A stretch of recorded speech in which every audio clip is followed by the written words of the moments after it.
रानो चिड़िया और उसके 12 बच्चे गर्म और आरामदायक कपड़े से बने हुए एक रुई की रजाई के घर में रहते थे।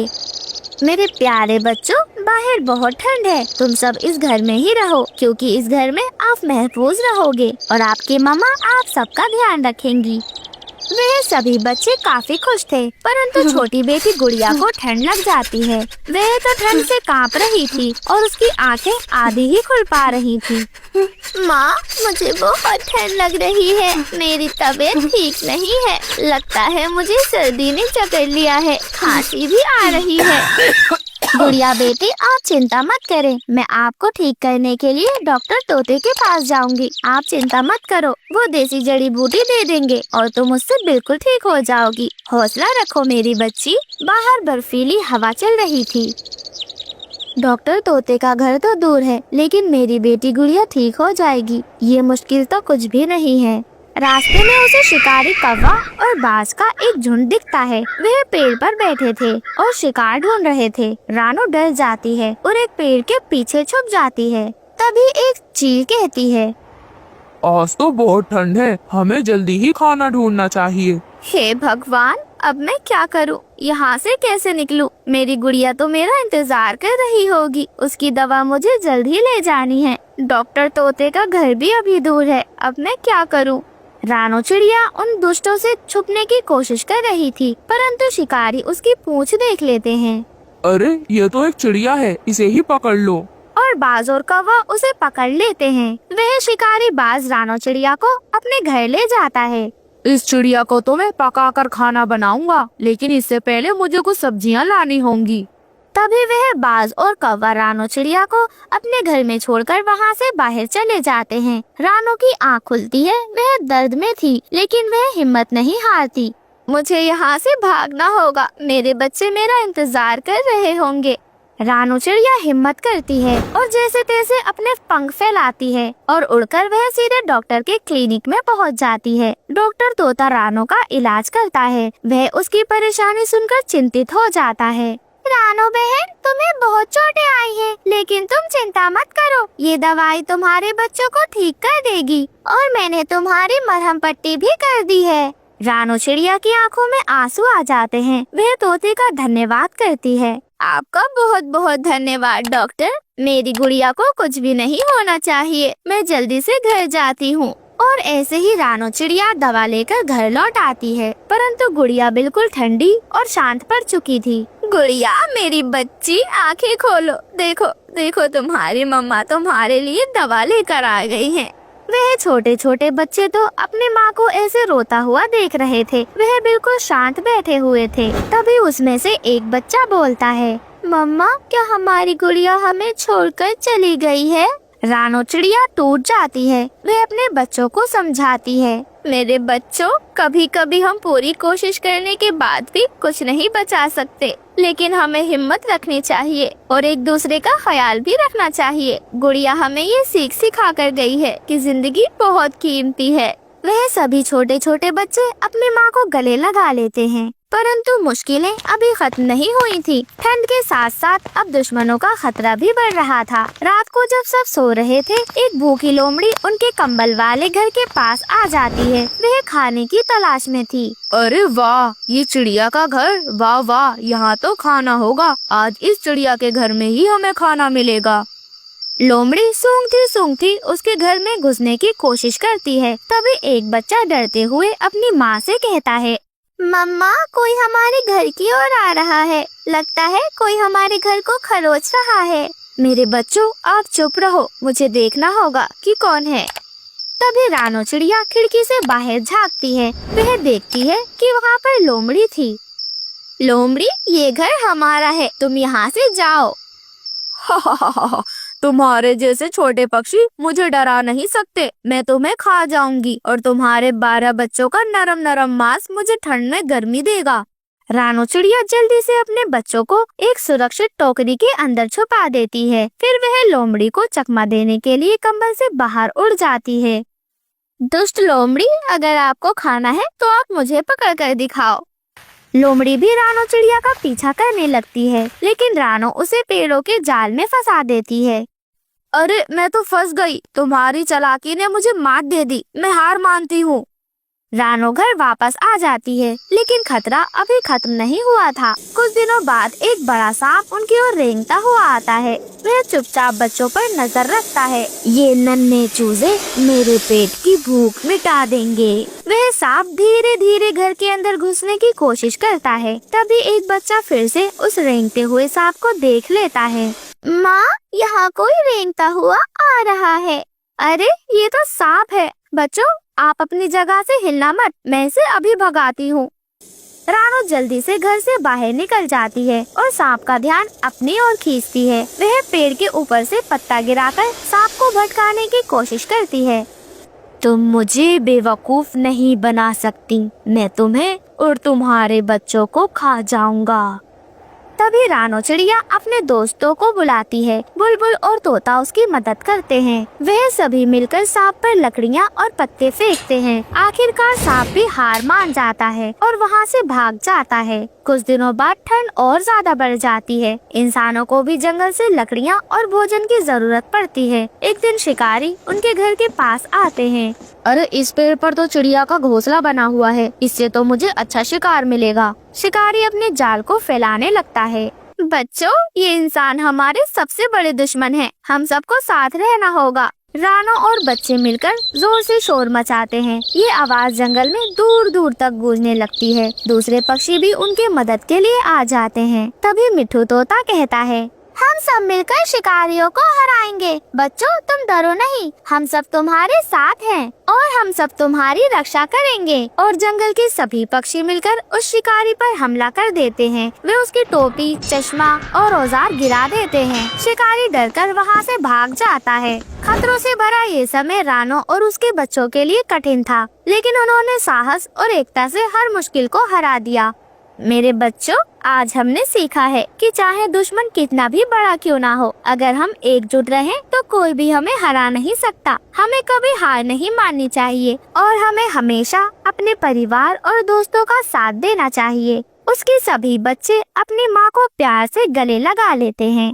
एक पेड़ पर रानो नाम की एक चिड़िया अपना घोंसला बनाकर रहती थी और उसी पेड़ के सामने ही दूसरे पेड़ पर एक कालू कौवा घोंसला बनाकर रहता था। कालू कौवा बहुत ही आलसी और कामचोर था, जो कि दिन भर सोता रहता था और जब भूख लगती तो यहाँ वहाँ किसी से मांगकर खा लेता था। वहीं दूसरी तरफ रानो चिड़िया बहुत ही मेहनती थी। रानो चिड़िया के अंडों में से बच्चे निकलने वाले थे, इसलिए वो चिड़िया अपने बच्चों के लिए दाना इकट्ठा करती रहती थी। एक दिन रानो ने सोचा, मेरा घोंसला तो बहुत कमजोर है और बरसात भी बहुत ही करीब आ गई है। अगर बरसात से पहले मैंने अपना घोंसला तैयार नहीं किया तो मेरे अंडे खराब हो जाएंगे। मुझे अपने बच्चों के लिए मेहनत करनी होगी।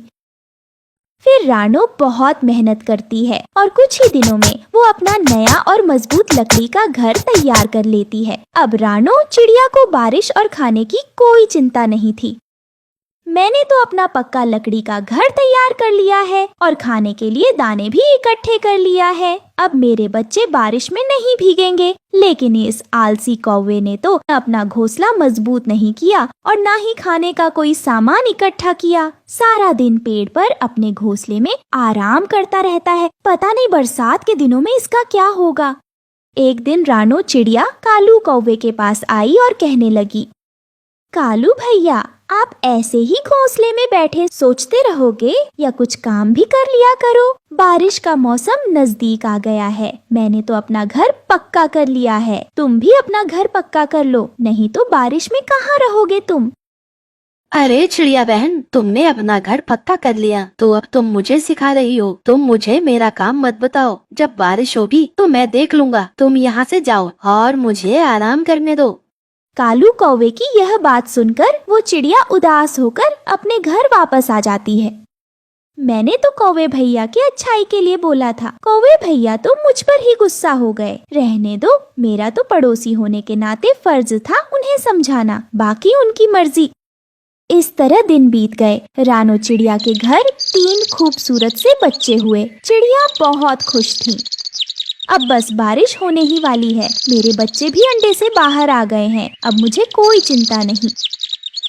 एक दिन बहुत तेज हवा चलने लगी और फिर अचानक से बहुत तेज बारिश शुरू हो गई। रानो चिड़िया की मेहनत रंग लाई। चिड़िया के घर में एक भी बूंद पानी की नहीं आई, जबकि दूसरी तरफ कालू कौवा का घोंसला तो पूरा पानी से भर गया था। कालू कौवा भी बारिश में भीग गया और ठंड से कांपने लगा। मेरा घोंसला तो पूरा पानी से भर गया है। अब मैं क्या करूं? मुझे ठंड भी बहुत तेजी से लग रही है। एक काम करता हूँ, रानो चिड़िया ने अपना घर पक्का कर लिया है, उसी के घर चलता हूँ। जब तक बारिश नहीं रुकती उसी के घर में आराम करूँगा। फिर कौवा चिड़िया के लकड़ी के घर की तरफ चला जाता है और रानो के घर का दरवाजा पीटने लगता है। कौन है दरवाजे पर? अरे चिड़िया बहन, मैं तुम्हारा कौवा भैया हूँ, दरवाजा खोलो। क्या हुआ कौवे भैया, आपका यहाँ कैसे आना हुआ? मेरे घोंसले में पूरा पानी भर गया है और मुझे ठंड भी बहुत तेजी से लग रही है। क्या तुम अपने घर में मुझे कुछ देर के लिए रख सकती हो? रानो चिड़िया फौरन कौवे को अपने घर के अंदर बुला लेती है। कौवा चिड़िया का घर देखकर बहुत ही हैरान हो जाता है और कौवा सोचता है, अरे वाह, ये चिड़िया का घर तो बहुत अच्छा है। कौवे भैया, जब तक बारिश नहीं रुकती आप मेरे घर पर रुक सकते हो। जब बारिश रुक जाएगी तो हम दोनों मिलकर आपका घोंसला दोबारा बना देंगे। अभी आप आराम करो। कालू कौवा रानो चिड़िया के बिस्तर पर सो जाता है। यूं ही 3 दिन बाद बारिश रुक जाती है। मौसम बहुत ही खूबसूरत हो जाता है। हर तरफ पक्षियों की चहचहाना की आवाज सुनाई देने लगती है। रानो चिड़िया कालू कौवे के पास आती है और उससे कहती है, कौवे भैया, बुरा मत मानना, अब बारिश रुक गई है। अब हम दोनों मिलकर आपका घोंसला दोबारा बना सकते हैं। कालू कौवा बहुत कामचोर था। रानो चिड़िया की यह बात सुनकर कालू कौवा बहुत परेशान हो जाता है। कालू कौवा बहाना बनाकर कहता है, चिड़िया बहन, बारिश में भीगने की वजह से मुझे बुखार हो गया है और मेरे सर में दर्द भी हो रहा है। आज मैं घोंसला नहीं बना सकता, मुझे माफ करना। कौवा भैया, मुझे नहीं पता था कि आप बीमार हैं। आप आराम करो। ये चिड़िया तो बहुत भोली है, कितनी आसानी से मैंने इसे बेवकूफ बना दिया है। अगले दिन रानो चिड़िया कालू कौवे के पास आती है और कहती है, कौवा भैया, मैं जरा काम से बाहर जा रही हूँ, कुछ देर लगेगी। आप मेरे बच्चों का ध्यान रखना। तुम बिल्कुल भी चिंता मत करो चिड़िया बहन, मैं तुम्हारे बच्चों का अच्छे से ध्यान रखूंगा। कौवे की बात सुनकर रानो चिड़िया चली जाती है और कौवा आराम से सो जाता है। रानो के बच्चे खेल रहे होते हैं। बच्चों के खेलने की आवाज की वजह से कौवे का सुकून खराब हो रहा होता है और कौवा गुस्से में आ जाता है। तुम सभी आवाज करना बंद करो, मुझे नींद आ रही है, मुझे सोने दो, नहीं तो मैं तुम सभी को घर के बाहर फेंक दूंगा। रानो चिड़िया के बच्चे बहुत डर जाते हैं। रानो जब रात को कौवे के घोंसले के लिए तिनका जमा करके अपने घर वापस आती है, वो देखती है कि कौवे ने उसके घर का सारा दाना खा लिया है। चिड़िया कौवे को कुछ नहीं कहती और भूखे ही सो जाती है। अगले दिन रानो चिड़िया कालू कौवे का घोंसला तैयार कर देती है और कौवे के पास आती है। कौवे भैया, जरा मेरे साथ आओ, मुझे आपको कुछ दिखाना है। फिर रानो कालू कौवे को उसके घोंसले के पास लेकर आती है। कौवे भैया, मैंने आपका नया घोंसला तैयार कर दिया है, अब आप इस घोंसले में आराम से रह सकते हैं। कौवा चिड़िया की यह बात सुनकर गुस्से में आ जाता है और मन ही मन कहता है, ये चिड़िया तो बहुत चालाक निकली, अब मैं इस घर में कैसे रहूंगा? मुझे तो चिड़िया के आरामदायक घर की आदत पड़ गई है। रानो चिड़िया इतना कहकर वहाँ से चली आती है। कालू कौवे को अपने घोंसले में बिल्कुल भी अच्छा नहीं लग रहा था और वो चिड़िया के घर जाता है और उससे झूठ बोलता है, चिड़िया बहन, मेरे घोंसले में सांप आ गया है, इसलिए मैं बचकर तुम्हारे घर आ गया। रानो चिड़िया कालू कौवे की कामचोरी देखकर समझ जाती है कि कौवा झूठ बोल रहा है। इस कौवे को मेरे घर में बिना काम करे खाने और सोने की आदत पड़ गई है, इसे सबक सिखाना ही होगा। अगले दिन जब कौवा चिड़िया के घर दोबारा झूठा बहाना बनाकर आता है तो चिड़िया कौवे से कहती है, कौवे भैया, मेरे बच्चे बहुत बीमार हैं और वो सो रहे हैं, बिस्तर भी खाली नहीं है, आप कहीं और चले जाओ। मेरे बच्चे आपकी आवाज से डर जाते हैं।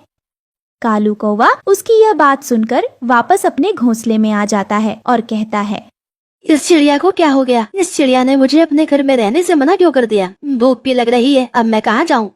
कौवा बहुत भूखा भी होता है, मगर उसे दाना ढूंढने में सुस्ती हो रही थी। अगले दिन वो कौवा दोबारा से रानो के लकड़ी घर के बाहर आता है, लेकिन वो चिड़िया कोई ना कोई बहाना बनाकर जाने को कह देती है। अब तो कौवा बहुत ही परेशान हो गया था। वो भूख की वजह से बिलख रहा था। आखिर कालू कौवे ने मेहनत से दाना ढूंढना शुरू कर दिया और अपना पेट भरने लगा। रानो चिड़िया ये देखकर बहुत खुश हो गई। कालू कौवे ने मेहनत करके रानो की तरह अपना भी एक मजबूत लकड़ी का घर बना लिया था और फिर कालू और रानो अपनी जिंदगी आराम से बसर करने लगे।